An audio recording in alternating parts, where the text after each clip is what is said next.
Então, nessa ação penal 505, 49, 32, 38, depoimento do senhor Renato Souza Duque. Silêncio, questão de ordem. Sim. Na verdade, não é questão de ordem, os dois pedidos não são bastante objetivos.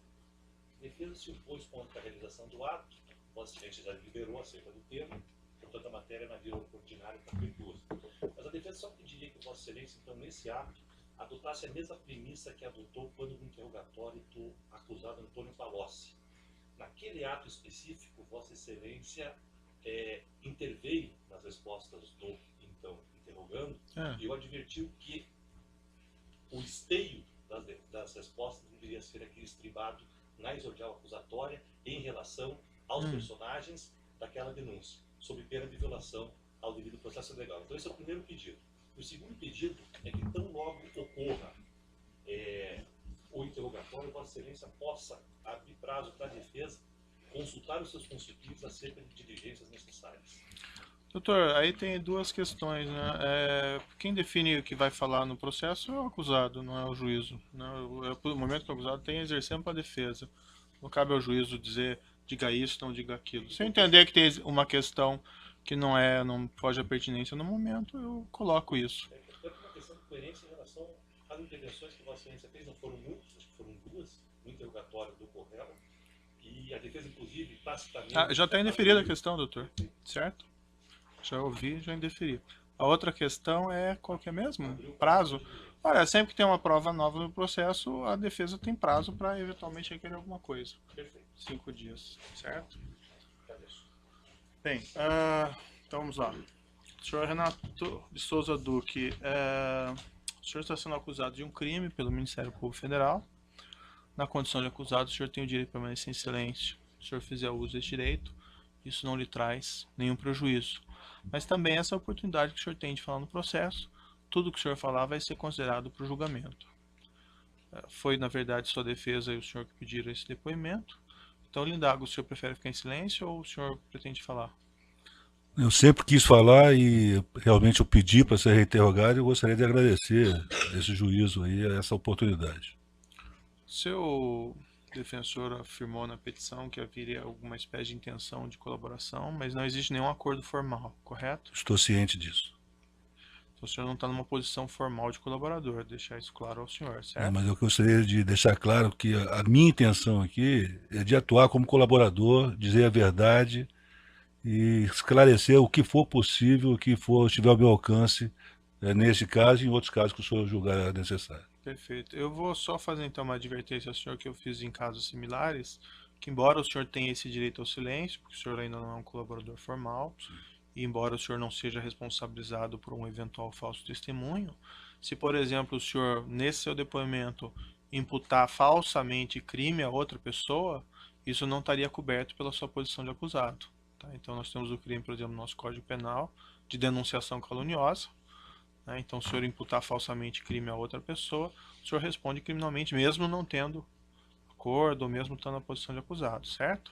Eu estou ciente e o que eu disser aqui vai ser a verdade. E também vou fazer uma advertência que fiz em relação a outras pessoas que vieram aqui informalmente também afirmando que gostariam de colaborar, que o que interessa à justiça é unicamente o esclarecimento dos fatos, da verdade, certo? A justiça não tem aí por propósito condenar ou absolver ninguém e vai julgar segundo as provas, certo? Estou ciente disso, obrigado. Senhor Renato Souza Duque, então algumas perguntas gerais primeiro, o senhor já declarou isso já tem no processo, mas enfim. O senhor assumiu essa posição de diretor de serviços e engenharia da Petrobras quando? Só uma retificação, o cargo é de diretor de serviços. A engenharia faz parte da diretoria de serviços. E eu assumi em 31 de janeiro de 2003. E o senhor permaneceu nessa posição até quando? Até no dia 29 de abril de 2012. Há uma afirmação do Ministério Público que essas indicações para as diretorias da Petrobras sofriam influência política de partidos específicos. O senhor confirma se isso acontecia ou não? Eu confirmo. O senhor sabe me dizer assim como o senhor chegou nessa posição de diretor de serviço? O senhor era um empregado de carreira da Petrobras? Empregado de carreira, eu entrei na Petrobras em 78, não sei se interessa o senhor fazer um histórico. Não, não tem necessidade no momento. Tudo Mas bem. assim, houve alguma influência política para que o senhor chegasse ao cargo de diretor? Houve uma indicação do meu nome para o senhor Silvio Pereira, que ele estava num grupo encarregado da formação da equipe que iria assumir o novo governo. E qual foi o desdobramento a partir daí? Bom, a partir dessa indicação, ele, de posse do meu currículo, ele me chamou para uma entrevista. Essa entrevista ocorreu em São Paulo, no Hotel Sofitel. E essa entrevista durou cerca de 3, 4 horas. Uhum. Após essa entrevista, eu me despedi. Não se disse para qual cargo seria. Eu estava sendo entrevistado para assumir uma posição que eu não sabia qual. Só para deixar isso claro. Sim, sim, sim. Isso aconteceu em dezembro de 2002. Certo. Em janeiro de 2003, eu fui chamado pelo então presidente Zé Eduardo Dutra para também com uma conversa. Essa conversa durou uma manhã inteira. Uhum. E ao término, ele disse: olha, eu estou satisfeito com o que nós conversamos e vou aprovar a indicação do seu nome para compor a diretoria da Petrobras. Você está sendo indicado como diretor de serviços. Uhum. Isso aconteceu, meu nome com o meu currículo foi apreciado pelo Conselho de Administração da companhia e foi aprovado. Quem que encaminha o nome dos diretores para o Conselho de Administração? É o governo, é o acionista majoritário. Do governo? Mas algum órgão específico do governo? Não. Não sei dizer para o senhor exatamente. Não sei se é a Procuradoria, Uhum. mas existe uma indicação do governo. Certo. Há uma afirmação também do Ministério Público que tanto o senhor como outros diretores da Petrobras tinham entre as funções uma obrigação de arrecadar recursos para partidos políticos ou agentes políticos. Isso acontecia mesmo? Isso não era uma obrigação, era, digamos, uma consequência. O senhor pode esclarecer? Quando existia um contrato, seja ele qual fosse o contrato, que corria numa licitação normal, o partido, ou o tesoureiro do partido, normalmente procurava a empresa pedindo contribuição. Uhum. E a empresa normalmente dava, porque era uma coisa institucionalizada já na companhia. Isso. Mas essa contribuição era uma contribuição em cima de contratos, isso? Da Petrobras? Normalmente em cima de contratos da Petrobras. A empresa ganhava um contrato e era procurada para fazer doações. O senhor tinha conhecimento disso na época? Tinha conhecimento disso, sim, senhor. Isso lhe era o senhor que solicitava essas contribuições? Como é que funcionava? Não, como eu disse, era algo institucionalizado já. Uhum. Hoje, vendo o que aconteceu, eu devo dizer para o senhor que eu me arrependo de ter cometido ilegalidades e ter permitido que essas ilegalidades acontecessem. E havia alguma espécie de divisão entre as agremiações políticas das várias diretorias da Petrobras? Na verdade, o Paulo Roberto cuidava da área do PP, Uhum. Partido Progressista. A área do PT, eu que cuidava. E o senhor conversou sobre esse assunto com agentes políticos do Partido dos Trabalhadores? Não, especificamente não. Nada me foi pedido, tem que fazer. Era algo que realmente era institucionalizado. Sei. Mas o senhor não conversou com ninguém a respeito dessas Não, todos contribuições? sabiam. Todos quem? Todos do partido, desde o presidente do partido, tesoureiro, secretário, deputados, senadores, todos sabiam que isso ocorria. Isso foi desde o seu ingresso, desde o início do seu... Desde que o senhor assumiu esse cargo, já havia essa situação? Já havia essa situação. E permaneceu até a sua saída? Permaneceu até a minha saída. Isso envolvia todos os contratos da Petrobras, alguns deles, ou como é que se fazia essa distinção? Não, envolvia todos os grandes contratos. Os contratos menores, não havia essa questão. Eu estou falando de contratos 100 milhões, 200 milhões, 1 bilhão, aí realmente essas empresas eram procuradas. Quem que era responsável por arrecadar esses recursos para o Partido dos Trabalhadores junto às empresas? eram os tesoureiros, né? Inicialmente o Delúbio, depois o Paulo Ferreira e posteriormente o Vacari. O senhor tratou com algum deles a respeito desse assunto? Tratei com os três. Com os três tesoureiros eu tratei desse assunto. Com os três tratou desse assunto envolvendo a arrecadação de valores desses contratos da Petrobras. Eu sabia que isso acontecia Aham. e permiti que acontecesse. E o senhor também, vamos dizer assim, deu aval a essas solicitações dos tesoureiros junto aos dirigentes das empresas? Não havia necessidade do aval, Meritíssimo, Uhum. porque Mas o senhor nunca foi consultado, por exemplo? por empresas não. Hum. Não. E o senhor dizia não havia necessidade do aval, por quê? Porque, como eu disse antes, era algo institucionalizado. Uhum. Eu não precisava chegar na empresa e falar, vocês têm que contribuir, até porque não tinha que contribuir. Não era algo obrigatório. Ganhou a licitação, vai levar a licitação. Vai executar a obra. Então, por que pagavam? Essa é a questão, né? Não tinha necessidade. O senhor também recebeu valores? Também recebi, sim, senhor. E me arrependo. E como é que isso funcionava? O senhor solicitava esses valores? Como é que isso procedia? Não, eu nunca solicitei, Meritíssimo. Eu peço que o senhor consulte todas as empresas, inclusive as que estão atuando como colaboradoras, elas podem afiançar o que eu estou dizendo. Eu nunca pedi nenhum benefício em proveito próprio. Existia um esquema que o Barusco conduzia, o Dr. Pedro Barusco, e eu aceitei receber esse dinheiro. Ele que providenciava a conversa com as empresas, ele que providenciava os depósitos do dinheiro, e meu erro foi ter aceitado. Uhum. E gostaria, desde já, Benedito, se o senhor me permitir, dizer que o dinheiro que tem, eu gostaria de assinar qualquer documento, eu não sei qual é o documento necessário, para repatriar o mais rápido possível, não tenho interesse nenhum com relação a isso. Certo. Para esclarecer um pouquinho melhor, e como é que funcionava assim? O senhor recebeu quanto? Tinha algum percentual fixo nos contratos ou era negociado a cada contrato? Como é que funcionava? Existia que eu posso dizer para o senhor, uma referência. Hum. Essa referência seria de 1%. Esse 1%, o que o Barusco chamava de casa, ficava com metade, 0,5%, e o resto ia para o partido. Mas isso era uma referência, nem todos os contratos se praticava esse percentual. E se alguém também se recusasse a pagar, não tinha nada não existia nenhuma penalidade. Uhum. Como é que acontecia na prática? De tempos em tempos, o Barusco me informava, eu vou te remeter um valor X.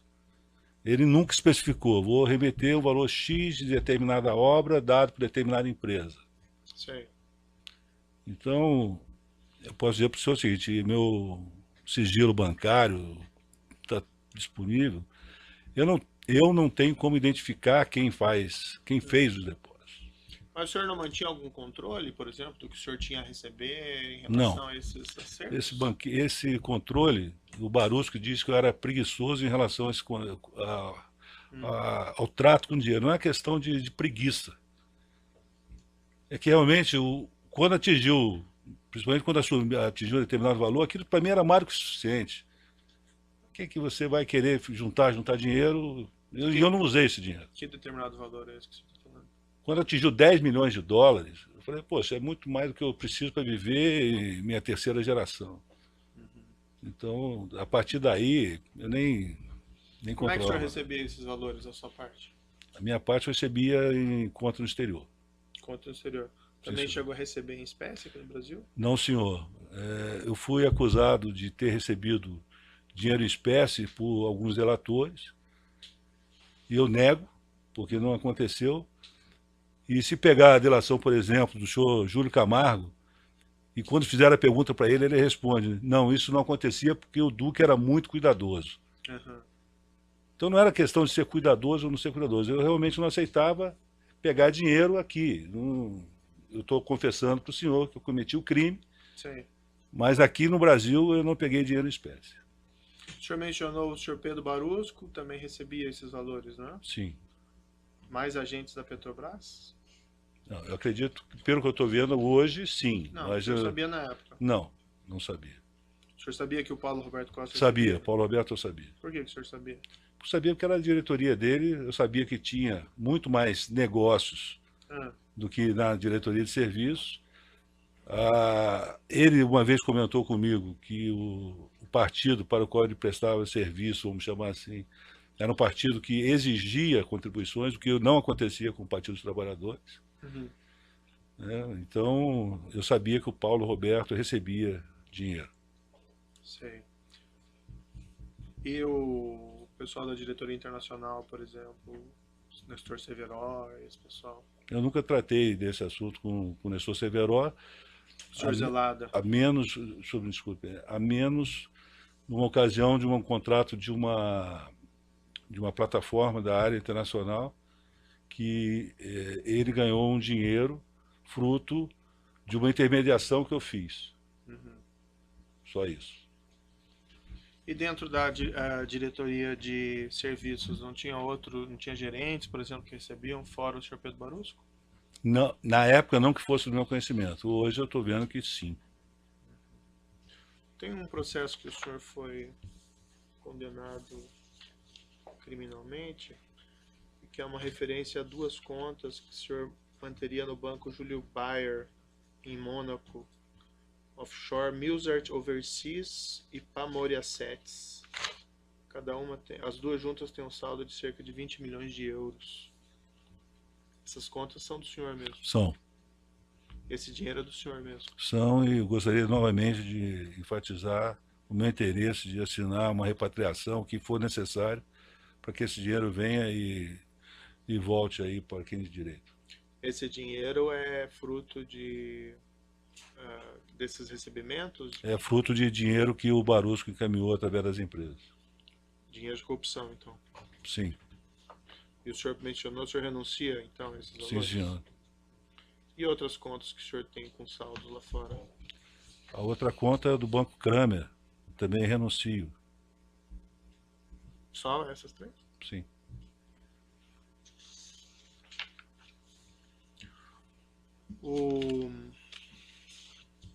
Acho que cabe uma explicação, se eu me permitir. Sim.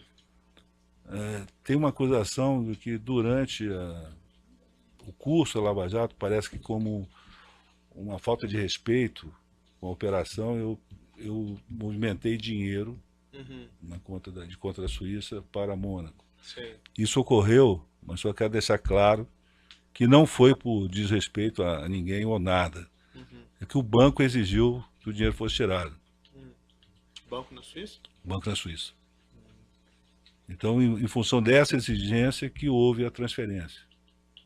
Certo. Para deixar claro que não houve intenção de esconder. E o senhor mencionava aí no seu depoimento, as empresas pagavam por quê? Eu pensei já muito sobre isso. Se eu me permitir, eu acho que tem pelo menos 5 razões. Se me permitir. Sim. A primeira razão, como eu disse, institucionalizado. Já era, não iniciou com essa administração, com a minha administração, já vinha de outras administrações. Segunda razão, era uma maneira que empresas tinham de roubar os seus parceiros em determinadas obras. Roubar, não sei se o termo está forte, mas é dizer, ó, eu vou pagar uma propina para fulano e acaba não pagando aquele total, não pagando nada e embolsando. Sim. Né? Uma outra razão é diretores de empresas roubando as suas próprias empresas. A gente vê vários casos desses nesses processos que a gente está acompanhando aí. Tem uma outra questão, que são os agentes, que vendem dificuldade, né, para ganhar facilidade. Eles dizem para determinadas empresas que elas só vão operar se pagarem e acabam com isso criando um espírito propício para propina, e quando não haveria a mínima necessidade. Mas esse não é o caso, não, vamos dizer, esse clima não vinha dos próprios agentes da Petrobras? de Não criar essa dificuldade? necessariamente, não necessariamente. Tem vários casos em que hoje a gente olha e vê que o agente ganhou o dinheiro, não passou para ninguém, ele embolsou o dinheiro e quem pagou fez o serviço, executou a obra e ponto. Tá. Não era uma Tem condição. mais alguma razão? Não. Bom, eu falei sócio roubando sócio, eu falei diretor roubando a sua própria empresa. No momento, tem mais uma, mas se eu me lembrar, eu falo para Isso não você. estava relacionado com os convites, por exemplo, para encaminhar nas licitações? Não, senhor. A Petrobras tem um cadastro muito forte, né? Uhum, É difícil você conseguir ser cadastrado na Petrobras. uhum, As comissões tinham toda a autonomia para escolher as empresas que seriam convidadas. Como é que é feita a escolha? Determina linhas de corte em determinados itens, uhum. tipo a avaliação em segurança, meio ambiente e saúde, a questão jurídica, a questão financeira, a questão de capacidade de realizar a obra. Então, tudo tem notas no sistema. Então, a comissão faz essa linha de corte e encaminha para a diretoria. Se alguma empresa estiver dentro desse range das empresas selecionadas e não estiver constando, a comissão tem que dizer o motivo. Então, não é por aí que isso funcionava. Alguns dirigentes de empreiteiras afirmaram que eles se ajustavam entre eles para participar das licitações da Petrobras, ou seja, fraudavam lá licitações da Petrobras. O senhor não tinha conhecimento disso na época? Não, do jeito que eu estou vendo hoje, não, senhor. O que acontece é que a Petrobras tem um corpo técnico muito forte. Tem o quê? Um Desculpa. corpo técnico muito Sei. forte, né? E, por exemplo, na área de engenharia eu devia ter no mínimo 50 engenheiros trabalhando com orçamentação. Uhum. Então a Petrobras contrata dentro do orçamento dela. Sei. Quanto mais informações tem para fazer o orçamento, menor é o range entre o preço inferior e o preço superior. Se você tem poucas informações, você aumenta esse range. Estou falando em relação a informações de projeto. Sei. Então, a maneira como isso é operado dentro da companhia, eu, por exemplo, não tinha acesso a orçamento. Sim, mas esses ajustes de licitação entre as empresas que participavam da licitação, o senhor não tinha conhecimento?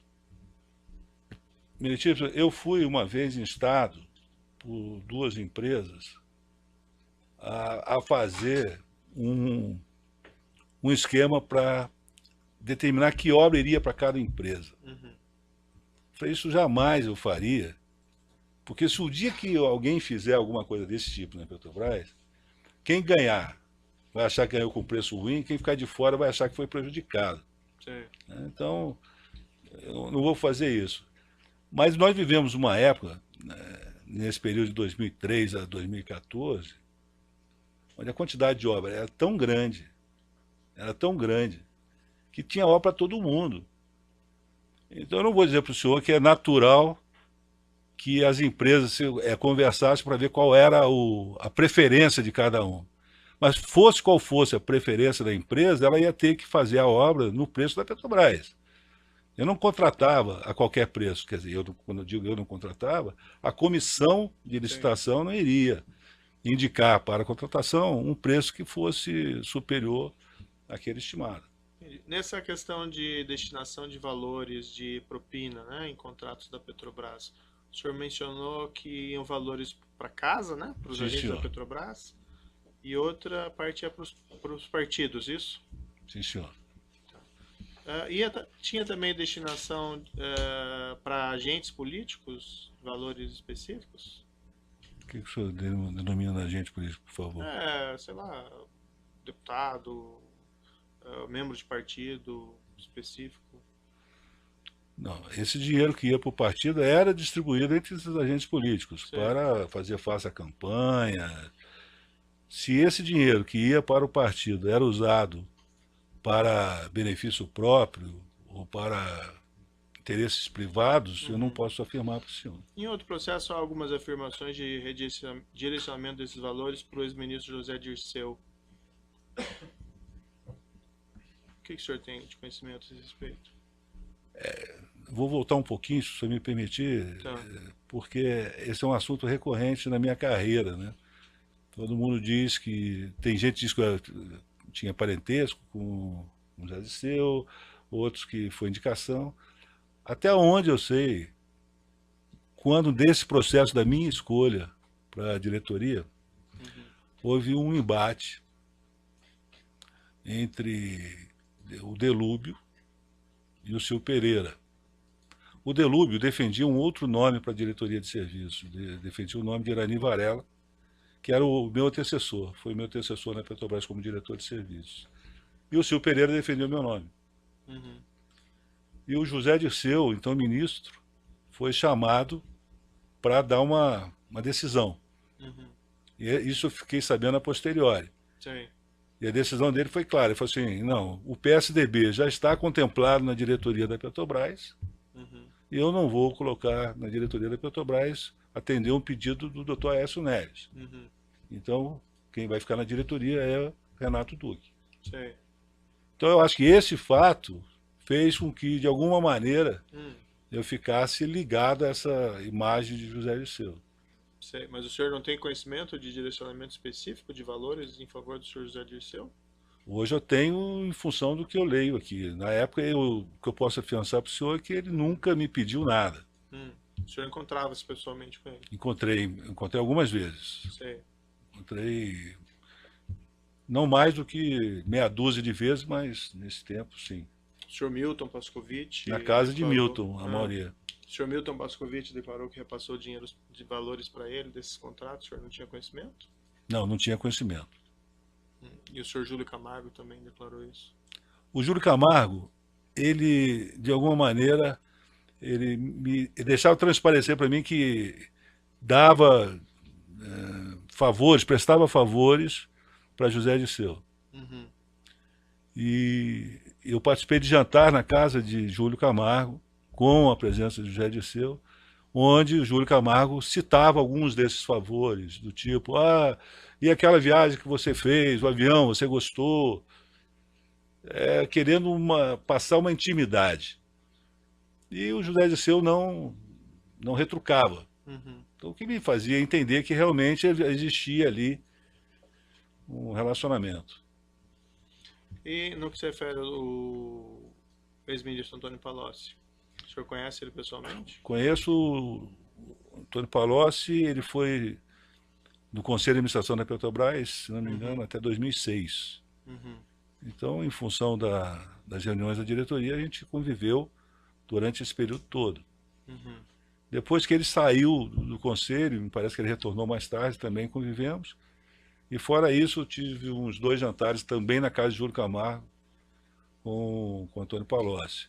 Sendo que nesses jantares, diferentemente de José Dirceu, ele não dava espaço para o Júlio Camargo ter maiores intimidades. Então,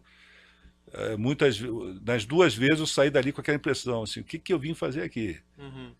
Porque não tinha, era um relacionamento puramente normal, assim, Mas nada conversavam foi sobre o que tocado. nesses encontros? Política, futebol, situação internacional, nada específico Petrobras. Às vezes, ele perguntava, poxa, aí o que você acha da situação da Petrobras, em tal área? Nada Esses específico. tesoureiros que arrecadavam valores dos contatos da Petrobras, o senhor mencionou o senhor Paulo Ferreira, o senhor Delúbio Soares e o senhor João Vacari, isso? Sim, senhor. Eles atuaram sucessivamente ou atuaram ao mesmo tempo? Vamos dizer assim, cada um sucedeu o outro ou... Oficialmente, cada um sucedeu o outro. Tá. Mas e nessa arrecadação? O Vacari, eu conheci o Vacari em 2007. É. Ele ainda não era tesoureiro e ele começou a atuar na arrecadação. Quer dizer, ficou uma coisa à parte. Sei. E por quê? Tu vai me explicar? Porque, nessa época tinha outro tesoureiro. porque então o presidente Lula determinou isso. O senhor pode me esclarecer essa afirmação? Posso, sim, senhor. Eu fui chamado a Brasília, eu não sei se eu falo os nomes todos, por quem me chamou. Aí fica a critério do senhor. Se Eu fui envolver chamado, pessoas com foro privilegiado, é eu fui melhor chamado não a registrar Brasília e foro. essa pessoa falou assim, olha, você vai conhecer uma pessoa indicada pelo... Ele fazia esse movimento, não citava o nome. O Lula tinha, o presidente Lula, ele era conhecido como chefe, era chamado como chefe, grande chefe, Nine, ou esse movimento com a mão. Hum, Então, ó, você vai receber uma pessoa que está sendo indicada e ele vai conversar com você. Ele vai ser agora quem vai atuar junto às empresas que trabalham para a Petrobras. uhum. Foi quando eu conheci o Vacari em 2007. Eu não sei se eu entendi muito bem a sua descrição. O senhor foi chamado a Brasília. Por um ministro de Estado da época. Tá. Essa pessoa tem foro privilegiado hoje? Não, acho que hoje não. Então, se o senhor quiser dizer o nome. Foi o senhor Paulo Bernard. Tá. E como é que foi mesmo? Paulo Bernardo chegou, falou que a partir de agora você vai ter contato com uma pessoa chamada Vacari, João Vacari, vai te procurar e ele vai fazer os contatos com as empresas. Isso foi em 2007. 2007. Tá. E a partir daí até o Vacari assumiu essa posição e depois ele se tornou o tesoureiro oficial do partido e continuou. Tá. Eu vou interromper um minutinho para eu tomar mais do áudio e já retomamos. Então, nessa ação penal 505-49-32, continuidade do depoimento do senhor Renato Souza Duque. Eu não entendi nesse relato que o senhor fez, agora o que o presidente Lula tinha a ver com isso? Que foi, segundo Paulo Bernardo, o Lula que tinha determinado isso. O Paulo Bernardo que afirmou o senhor. Sim, senhor. E qual que era o seu papel nisso? Por que ele afirmou isso? Porque a partir desse momento, passei a ser procurado por Vacari. Tá. E nessas conversas que eu tinha com o Vacari, né, que acabou se transformando em amizade, nós conversávamos sobre diversos assuntos, inclusive sobre Petrobras. Uhum. Mas o Vacari tinha uma capacidade tão grande de interlocução, vamos chamar assim, que às vezes ele sabia muito mais de resultado de licitações do que eu mesmo. Né? Eu não precisava passar informações para o Vacari procurar as empresas, como muita gente pensa. Sim. Ele mesmo já sabia, já procurava, e de vez em quando ele comentava comigo, empresa tal, ela está com problema ali, não está pagando, não sei o quê. E o senhor Mas nunca fazia daí? nunca não foi no sentido de pedir ajuda ou nada. Mas o Só senhor não falava comunicar. nada daí para os empresários? Não, senhor. O senhor já teve reuniões com o Vacari e com algum dirigente de empreiteira? Conjunto? Já tive encontros, não reuniões. Encontros, estou dizendo, sociais, um jantar, uma coisa assim, mas reunião para tratar de assunto específico, não. E eu perguntei ou melhor ainda, aqui para o específico objeto dessa acusação, diz respeito a essa questão das sondas, do pré-sal, da Sete Brasil. Sim. O senhor pode me descrever o que aconteceu nesse caso? Qual foi sua participação nesses projetos? A minha participação nesse projeto foi técnica, como diretor de serviço.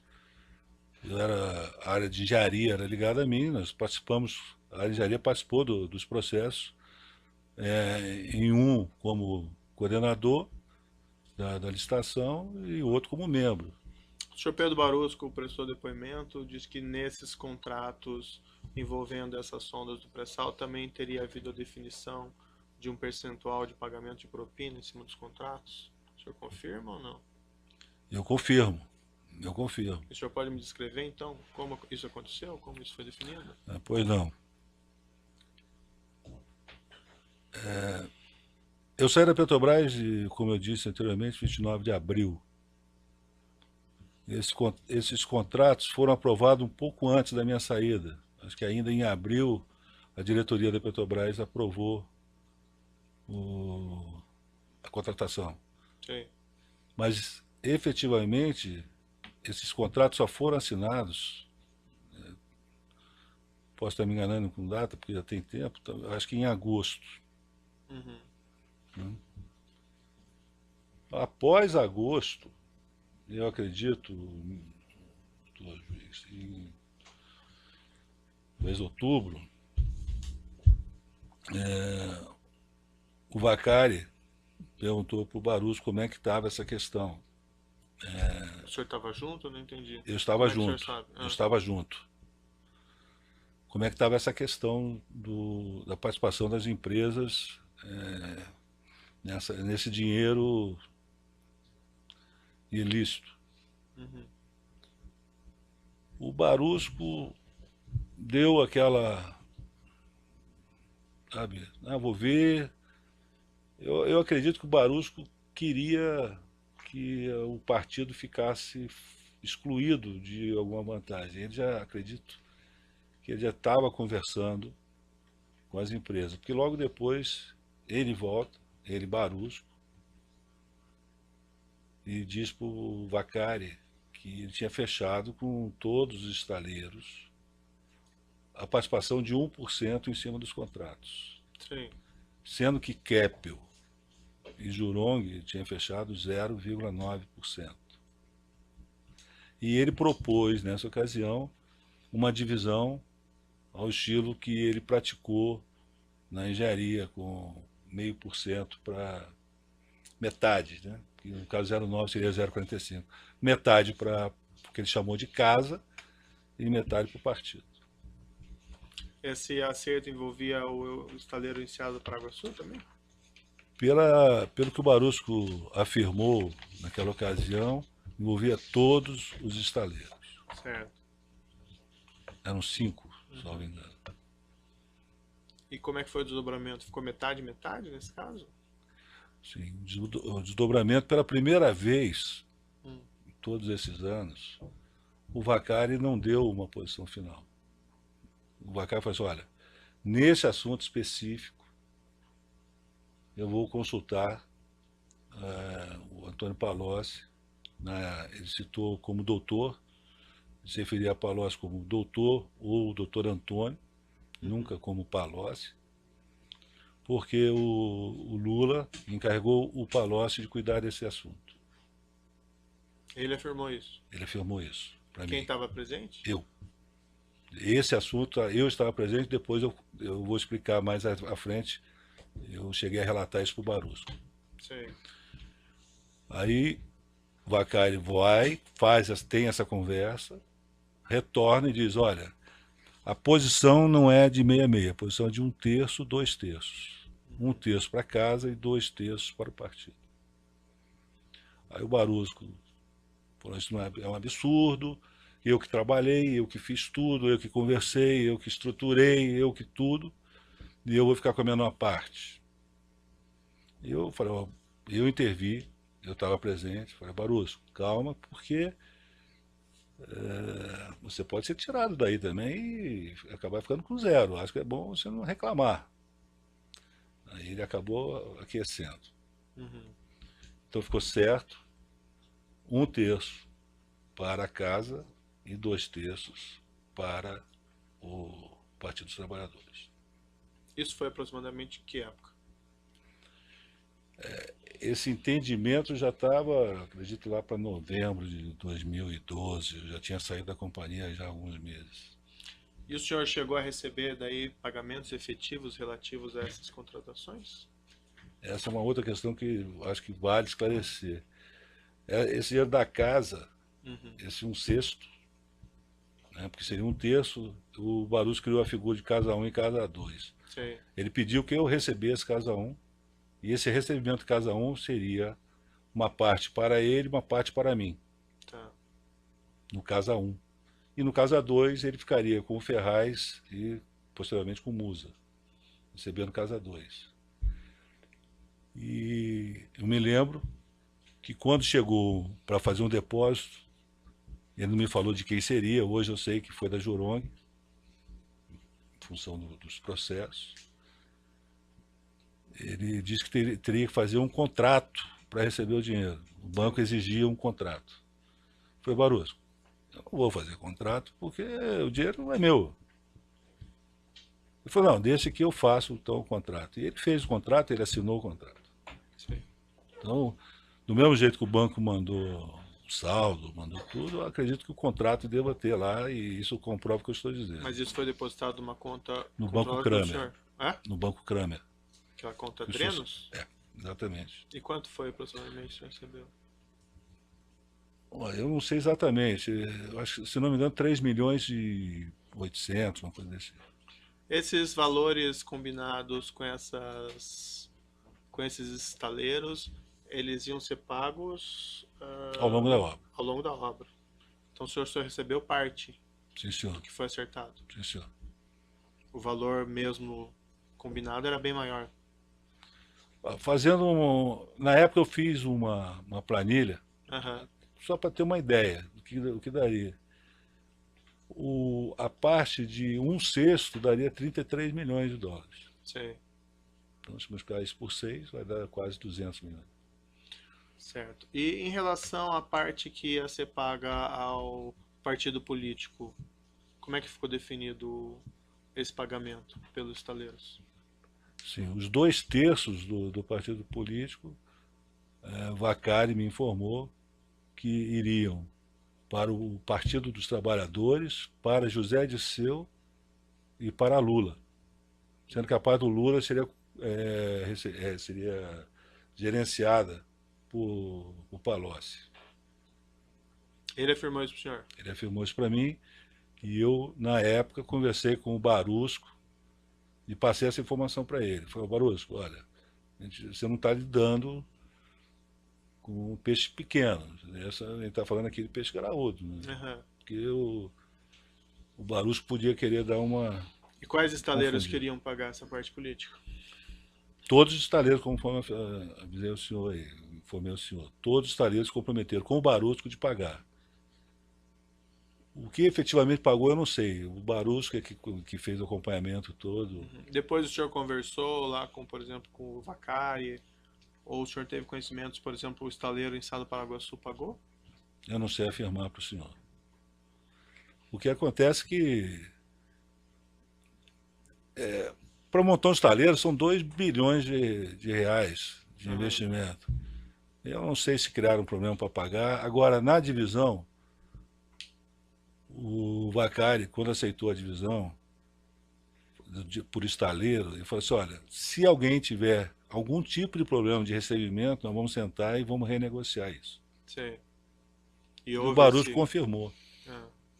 Então, mas não, que eu saiba, não chegou a ter essa nova discussão.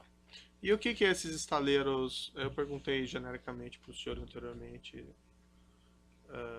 sobre esse assunto, mas em relação a esses contratos do Petrobras, Sete Brasil e estaleiros, por que que as empresas pagaram? O que que elas obtiveram? Obtiveram alguma coisa em troca? Qual que foi a... Não tiveram absolutamente nada em troca. Nada, nada em troca. A Petrobras não tem nenhum relacionamento com o estaleiro. Nenhum. O estaleiro recebe da Sete do Brasil. Né? A Petrobras só vai pagar alguma coisa quando a Sete do Brasil entregar a sonda de perfuração para operar. A partir desse momento é que a Petrobras começa a pagar. Então a Petrobras não teve nenhum relacionamento com os estaleiros. E o senhor era da Petrobras, o senhor não era da Sete, por que que estavam pagando o senhor? Desculpe, eu não era nem da Petrobras. Mas o Eu senhor saí em tinha abril. saído, né? Eu Sim, saí em mas abril, nós antes estamos era, falando né? de outubro, novembro, por aí. Né? Não era mais Petrobras. Por que que estavam Eu era um pagando? aposentado cuidando de neto. Ah, Né? Puramente isso. Era um aposentado cuidando de neto. Por que que eu ia receber? Porque o Barusco pediu para usar a minha conta. E para isso ele me pagaria um percentual do que ele depositasse na conta. Não foi porque eu participei de Mas o ilícito senhor não na participou da elaboração desse projeto enquanto o senhor estava na Participei ativa da como Petrobras? técnico. Participei como técnico. Mas não houve nenhum benefício para ninguém, não houve nada. O senhor tratou desses assuntos de propina com o senhor Rogério Araújo, da Odebrecht? Não, senhor, nunca tratei de propina com nenhuma dessas pessoas. Com o Márcio Faria. Nem com o Márcio Faria. No processo na folha 88, tem um e-mail do senhor Rogério Araújo, que é datado de 4/4/2011. Ele diz o seguinte: estive hoje, diretor Duque. Estão ainda concluindo o processo das 19 sondas para fretamento. As indicações estão na linha de que não serão contratadas. Exploração e produção precisa declarar preços excessivos para cancelar bid. Caso não ocorra uma saída, seria novo bid com participação da SET, mas acredita que essa alternativa não vai em frente. Uma vez vencida a etapa bid acima, itens 1 e 2, ficaria liberado o processo para contratação pela SET Brasil do restante das 21 sondas. Nesse caso, permanece a estratégia da Petrobras orientar SET para negociar 21 sondas com, aí tem umas siglas aqui, G/A, J, KF e EEP. Aí consta lá, mencionou que tem compromisso com o PT de ficar no cargo de diretor até solucionar a contratação dessas 21 sondas. Não sei se o seu advogado já me mostrou esse e-mail antes, provavelmente sim, né? Se o senhor quiser dar uma olhadinha. Não. O senhor pode me esclarecer o contexto desse e-mail? Claro. Pode ver ele, pegar ele se quiser.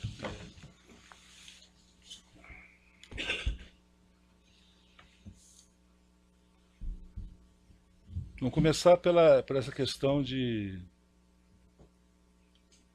Pode ficar com o processo. Pode ficar aqui? Por hora. Isso. Começar por essa questão da minha saída. Uhum. Eu já vinha querendo sair da posição Pode falar. do cargo de diretor há muito tempo. Eu cheguei a falar na época com o Vacari, esse meu interesse de sair da diretoria. Eu queria, nessa época eu já estava, 4/4/2011, já estava aposentado. Uhum. Eu tinha acabado de me aposentar. Então eu queria sair. Eu queria me dedicar à minha família, enfim.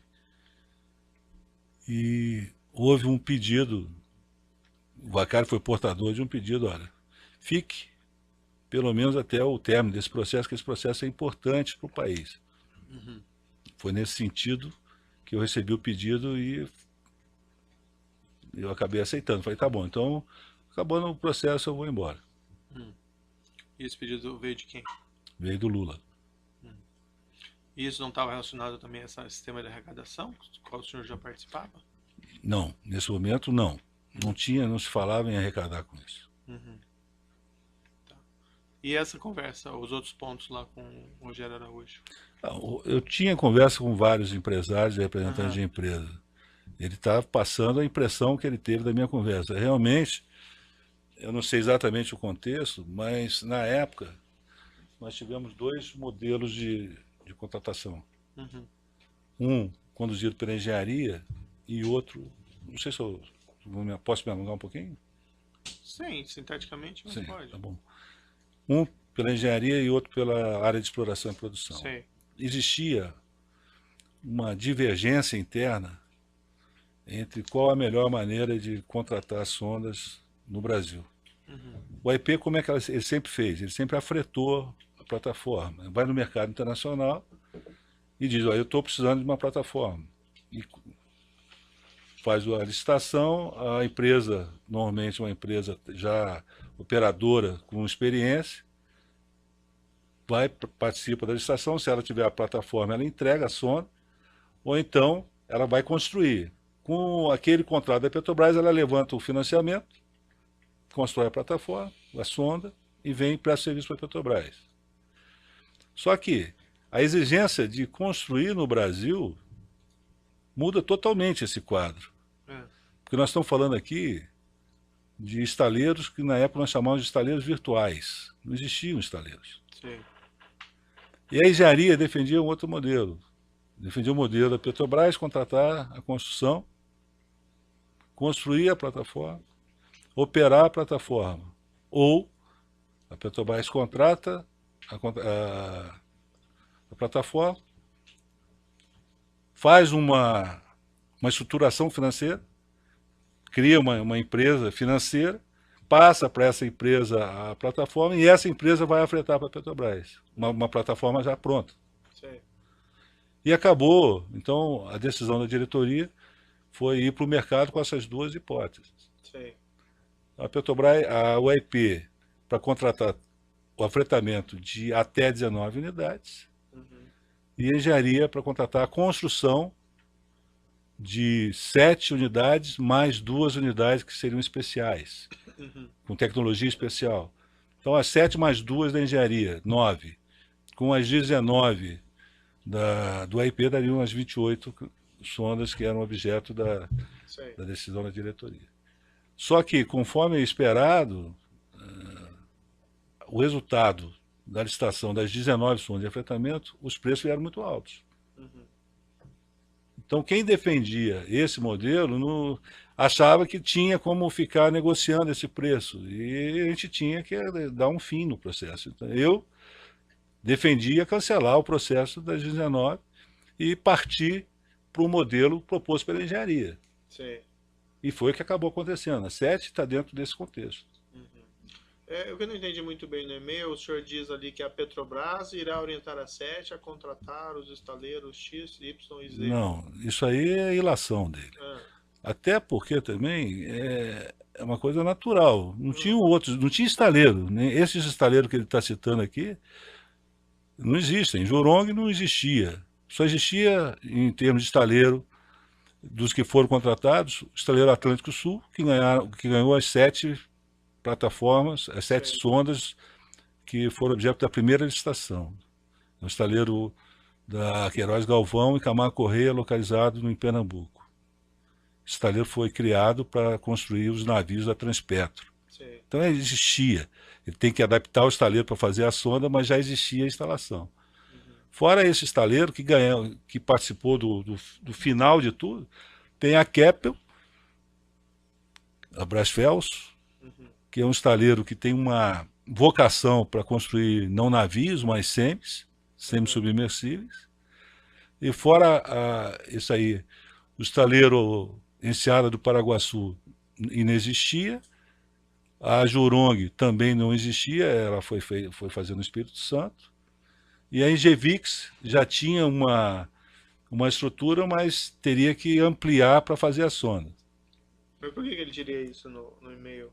Que o senhor teria dito a ele, que a Petrobras iria orientar? Porque essas pessoas vivem de vender informação. Ele vai, conversa com você, isso que nós estamos falando aqui é conhecimento público. Ah, Não é nada estratégico da companhia, que não tem outros estaleiros, isso que eu quero dizer. O mercado é restrito. sei. Mas esses eram virtuais ainda, alguns deles. É, por isso que eu estou dizendo. Ele sabe que os grupos estavam formando, existiam 3 grupos na Bahia que queriam fazer estaleiro, Uhum. OAS, UTC e Odebrecht. Esses 3 grupos acabaram se juntando e fizeram o Iceara Paraguaçu. Nesse e-mail não tem novidade que o mercado não soubesse. E não tem nenhuma informação privilegiada. O senhor mencionou que o senhor João Vacari teria dito ao senhor que o senhor Antônio Palocci é que estaria cuidando desse assunto. Por qual motivo? Ele esclareceu?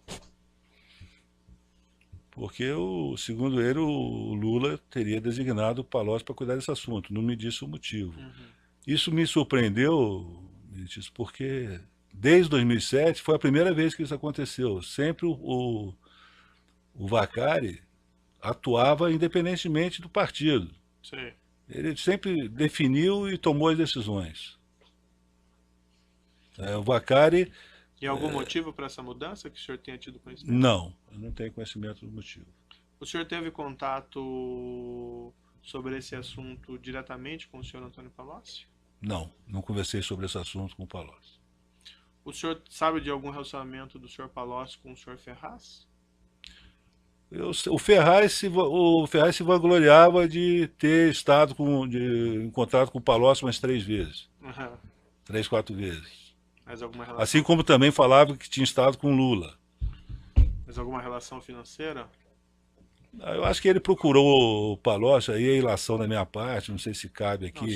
se o senhor não sabe. Não sei, eu acho que mais para se manter na posição, tentar uma ajuda para se manter como presidente da SET. Depois que houve a sua prisão, nesse caso da Operação Lava Jato, houve algum desdobramento? Que sentido? Houve alguma, sei, ninguém lhe procurou para tratar desses assuntos, para conversar sobre isso? Não, senhor. Não? Nunca mais tratei disso e nem quero. Tá certo, então. Eu vou passar a palavra então ao Ministério Público, eventualmente faço alguns esclarecimentos no final. Não, sem perguntas, Silêncio. O assento de acusação tem perguntas? Pode eu passar o microfone?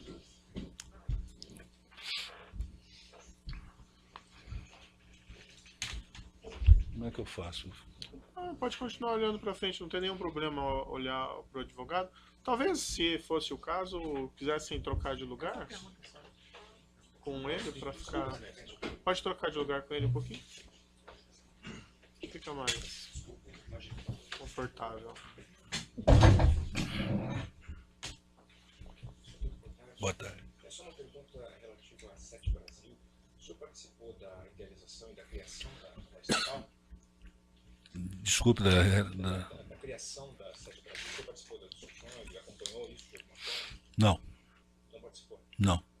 Então, o senhor saberia dizer se a empresa foi criada com o intuito de funcionar como um braço para a obtenção de pagamento de propina, de corrupção, ou se inicialmente ela foi criada como um instrumento legal?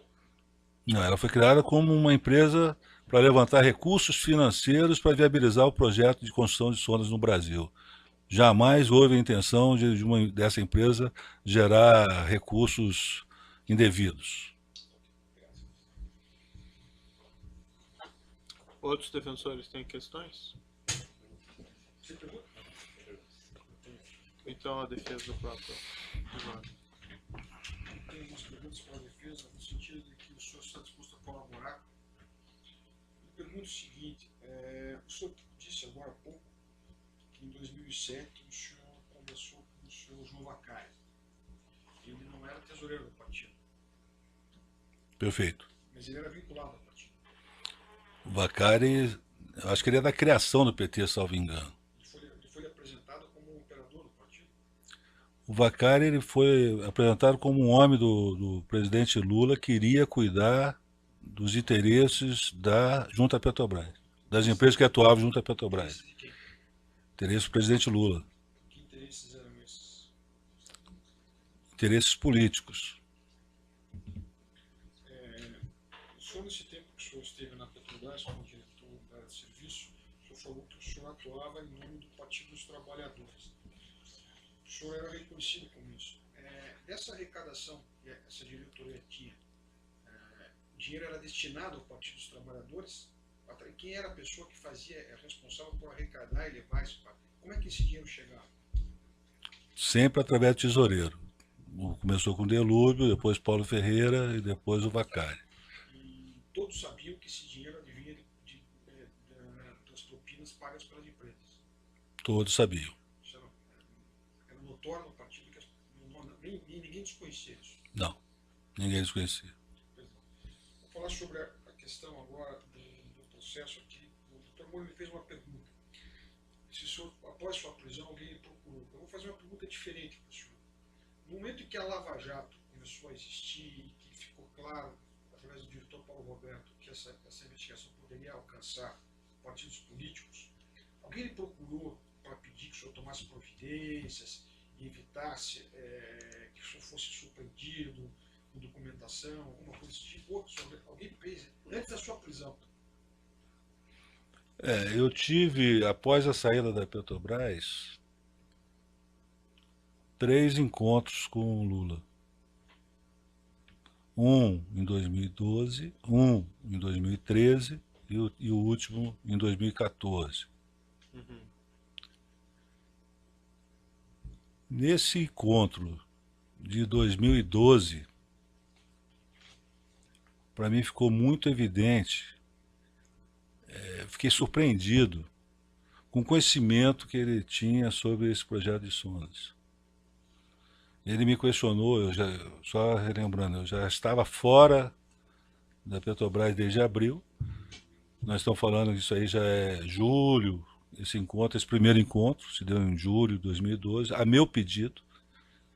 Eu conversei com o Vacari que eu queria agradecer pelo período que eu passei na Petrobras. E ele começou a fazer algumas perguntas sobre a questão das sondas. Uma delas, por exemplo, é porque não tinha sido assinado o contrato ainda. já que tinha sido aprovado lá em abril. Falei, presidente, eu nem sabia que não tinha sido, tô fora da empresa, não sei responder. Então, eu fiquei surpreendido porque naquela hora, o presidente Lula, né, Lula e Vacari, ficou claro para mim que o nível de informação, ele conhecia tudo. E falando esse tipo de coisa na frente do Vacari. E na minha frente, poxa, ele está comandando tudo. O Vacari realmente era um braço que atuava para o Lula. Né? Aí teve um segundo encontro, que da mesma maneira ele fez perguntas sobre sondas, porque não estava recebendo até então, em 2013. Ele perguntou se eu sabia por que as empresas não estavam pagando. Eu não soube responder também, porque não acompanhava isso. E por fim, no último encontro, em 2013, em 2014, já com a Lava Jato em andamento, ele me chama em São Paulo.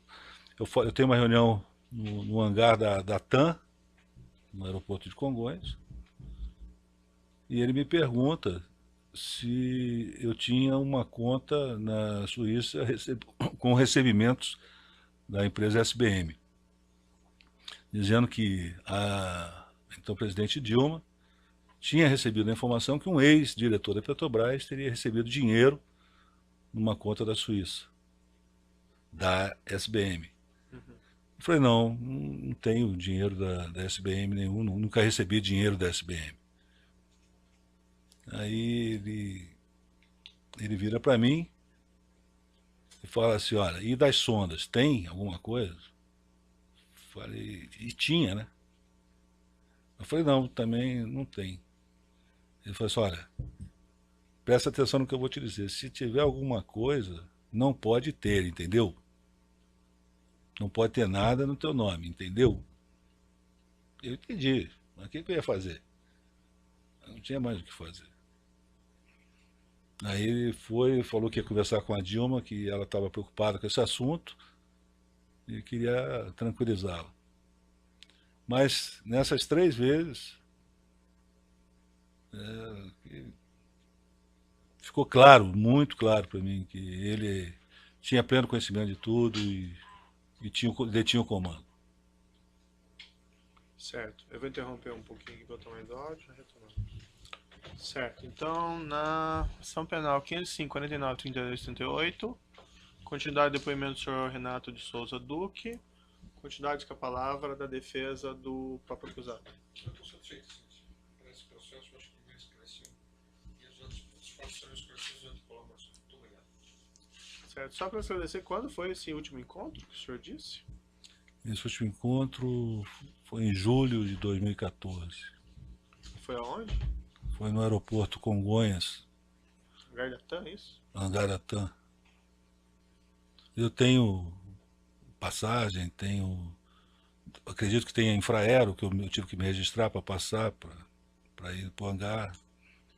Mas quem lhe chamou foi o ex-presidente diretamente ou por intermédio de alguém? Por intermédio do Vacari. Do Vacari. As 3 ocasiões. Bom, tem alguma coisa que o senhor gostaria de dizer ao final do seu depoimento? Eu comecei agradecendo e quero terminar agradecendo a oportunidade. Eu saio muito mais leve de ter falado. Eu sempre quis esclarecer. O que eu queria deixar claro, Meritíssimo, é que eu cometi ilegalidades. Quero pagar pelas ilegalidades, mas eu quero pagar pelas ilegalidades que eu cometi. Se for fazer essa situação que a gente vive, for fazer uma comparação com o teatro, eu sou um ator, tenho um destaque, um papel de destaque nessa peça, mas eu não fui e não sou nem o diretor, nem o protagonista dessa história. Então, eu quero pagar pelo que eu fiz. Hoje, eu já estou há mais de 2 anos e 2 meses em prisão preventiva. Eu acho que tinha toda a razão do receio de ter outras contas no exterior.